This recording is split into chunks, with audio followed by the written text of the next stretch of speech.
Hello everyone, it's Nathan from Nathan's DIY Garage, and today we're working on the 530.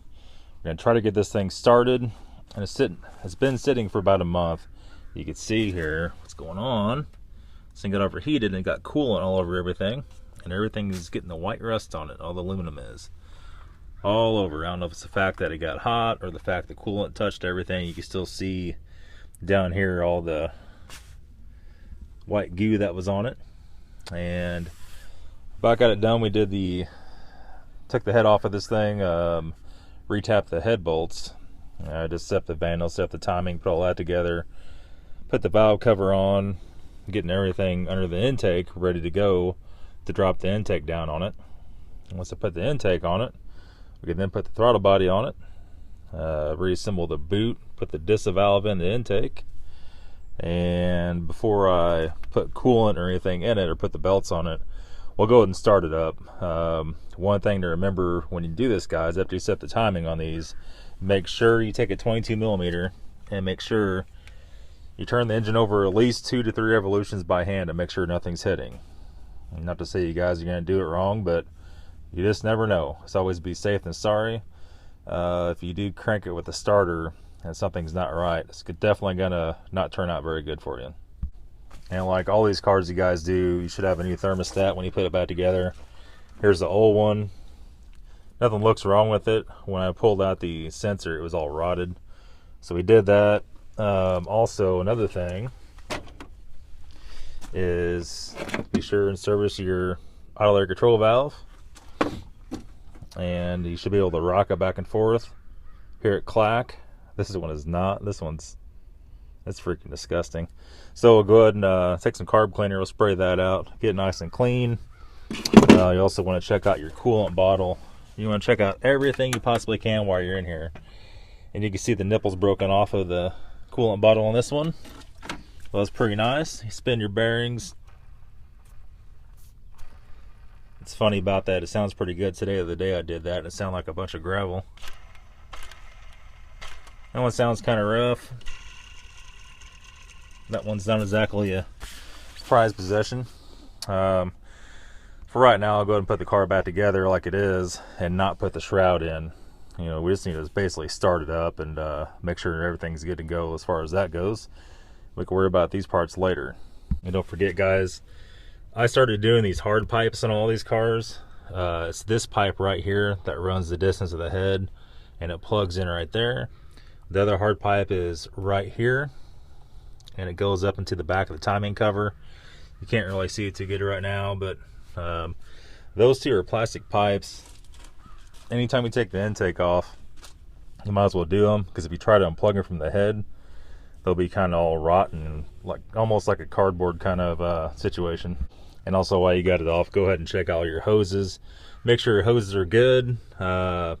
It's easier at this point to go ahead and plug everything into your little box here and make sure our connections are fitted. Try to get everything you can plugged in before you set the intake down on it. Once you set the intake down on it, you're not going to have too much room. I do see one thing here I got to do. There is a sensor missing. It was almost a fatality on my part. I'll go ahead and put that in. See, other than that, that's pretty much about it. And remember, when you're putting the intake back on, you put it on the head first, you hold it up, and I like to swivel it down. You're going to end up with a mount. Right there is a stud that has a nut that goes on it, and that guy there goes on that stud, and nut goes on top. That's the bottom mount. On the bottom of the intake, it looks like this. Your hose that goes to your brake booster goes right here. This one, I believe, goes to your intake boot, goes up here. And you're going to want to go ahead and clean up your intake gaskets. They rarely ever go bad unless they're ripped. I'll go ahead and take, probably not use carburetor cleaner on those. Or use a little WD-40 and take that microfiber and wipe them off of that.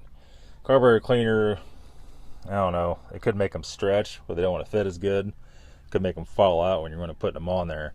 If you guys are having problems with these things falling out of the intake, you can put a little dot of silicone on the back of it and stick it to the intake and set it down on there.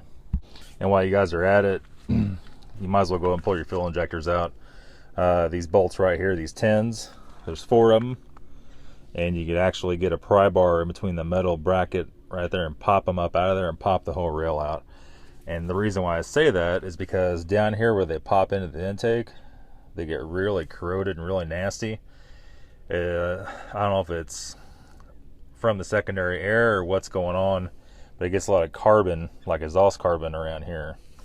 And a lot of you guys that run the CCV valves and it's putting oil to the intake constantly, you're also going to have deposits up here real bad. That could make those leak. I like to take them out, clean them all out with carb cleaner, take WD-40 and stick the rag actually down in the hole in the intake and get it all worked out like that. Make sure all the O-rings and the injectors are clean before you snap it all back together. And just one more thing, you guys that have the cars that have been overheated, you're doing the head gasket on, or it's never the head gasket, it's always a crack in the head, or always the head bolts are stripped in the block. If somebody's had stop leak in it, this guy right here is a heater valve. If you had stop leak in the car, that needs to be replaced. A lot of times, if you don't check that, you'll have the car running, everything will be going great, and all of a sudden your heater won't want to blow hot, or it'll be stuck on hot. It depends on which way it sticks open. And a lot of times if you touch these motors, they'll be so red hot you can't even touch them. And a lot of times the stop leak ruins those heater valves. Sometimes they go bad, the rubber goes bad just because of age also. And a couple more things. Your water pump, this one I pulled it out and looked at it. This is actually the metal water pump, the metal impeller. We're gonna go ahead and leave that. There's no leaking at all around the shaft, and it all feels like it's brand new. Let's see, other than that, that's pretty much about it. Your power steering reservoir, it's so easy to take off right now. Everything's out of the way.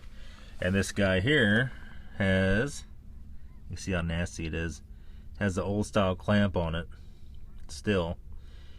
And there's one right there. I guess they slid it up. I don't know, it's hard to freaking say what they did, but that needs to come back off. You need to put a regular hose clamp on that, clean all that up. Now is a good time, as cheap as these bottles are, go and replace it. Those do have a filter in the bottom, they stop up. You can drain it at the pump. It's not very difficult. There's a bunch of stuff in here. If you guys do it now while the intake's off, and it's so freaking easy to get to and so easy to do, you're going to save yourself so much hassle. And pretty much that's about all, guys. A couple other things you may want to take a look at is these hoses back here that go inside the dash. Make sure nothing's dripping, make sure everything looks good, make sure it's not expanded out on the end, ballooning up. And check all these guys here. This one's got a little bit of ballooning, but it's not bad. This car doesn't have a lot of miles on it. And one other thing you want to do is go ahead and inspect your oil canister, your filter canister. And you can see, let me get around here. It's hard to see, but if that's leaking out of the gasket where it bolts onto the block, now's a good time to pull that off and reseal that. That's up to you guys though. I mean, you just have to look at yours. Every car's different. It seems like the M54s aren't too bad about that, not like the M52s were. And don't forget also, when you put the valve cover on, I don't seal these anymore the first go around. I'll go ahead and just put a little dab of sealer into the corner of the cam dips right here, just so it doesn't leak all over the place. I'll bolt it on. We're going to want to run this car at least an hour. It'll sit here and idle for a while, take it for a drive, a couple short drives, come back, make sure nothing's leaking. It needs about an hour or 2 hours of run time on it, and heat cycled a couple times. After that, we're going to go ahead and pull this valve cover back off. We'll go ahead and reseal everything, but we're also going to check the head bolts. And here lately we've been having a lot of problems with these Victor Ryan gaskets when you go back and retorque the head bolts after so long. Probably not just Victor Ryan's, probably pretty much about any kind of gasket. You need to go ahead and do that. That'll make sure you don't have future problems. That'll keep you from having a seeping problem also.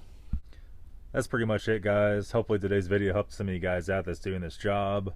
If you're having a lot of leaks, a lot of lean codes, if you need to do the CCV, it's almost easier just to go ahead and pull the intake. You get to those hard coolant pipes, you get to all that kind of stuff. You're going to save yourself a lot of hassle and a lot of headache in the future.